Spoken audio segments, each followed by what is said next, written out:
We have an economic model that 100% depends on nature, but the way we make that economic model come alive actually destroys nature.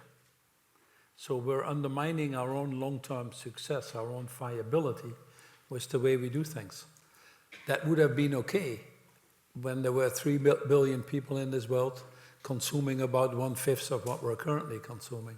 But with this enormous wealth creation, population growth, these numbers simply don't add up anymore. So you can't have infinite growth on a finite planet, and anything you can do forever, you would agree with me, is by definition not sustainable.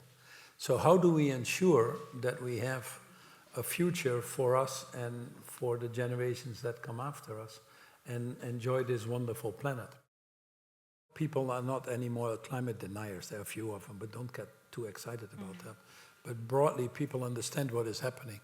And we are actually moving, there's no question about it. Despite what you read again in the papers, we are moving, and we're moving in the right direction.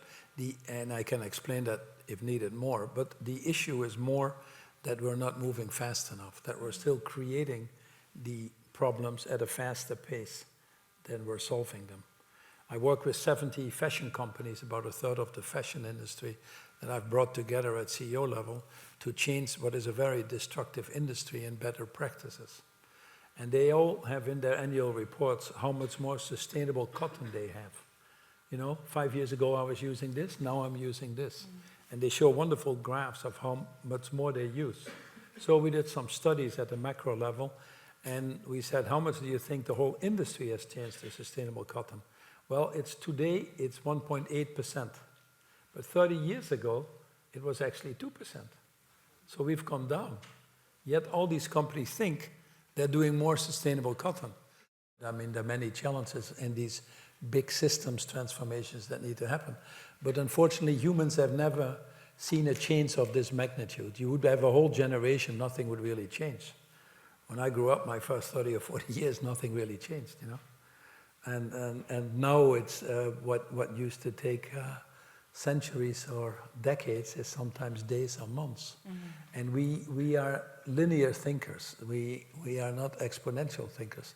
So we tend to discount too much future cash flows from taking action. We tend to discount too much the cost curves coming down on technology.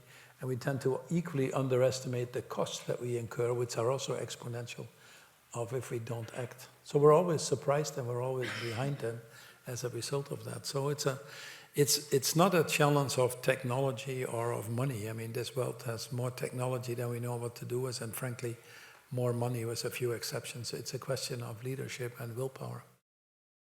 A CEO has always been in the job to manage multiple decisions, of which sometimes you don't have all the facts. Am I building a factory now that pays out in 10 years? Am I going into a new country, which might take 20 years? Am I putting new training facilities in place for the next CEO, which is 25 years? And we're always able to juggle all these priorities. Now that we deal with the future of humanity, we seem to have a problem. So I don't get it. And obviously people don't like that because it's another variable, and it comes on top of AI, and it comes on top of geopolitical tension, and it comes on top of new trade barriers. So it is confusing to be a CEO, but heck, we pay them very well, and you either get on with it or you step aside. You know, nature doesn't have waste. Nature is circular. Nature is regenerative. Nature is very forgiving, but now it has run out of that forgiveness. It just doesn't have the capacity anymore. But let's at least use that moment to learn from nature and build these same principles in our business models. I don't think there's anything rocket science there, but it's hard work.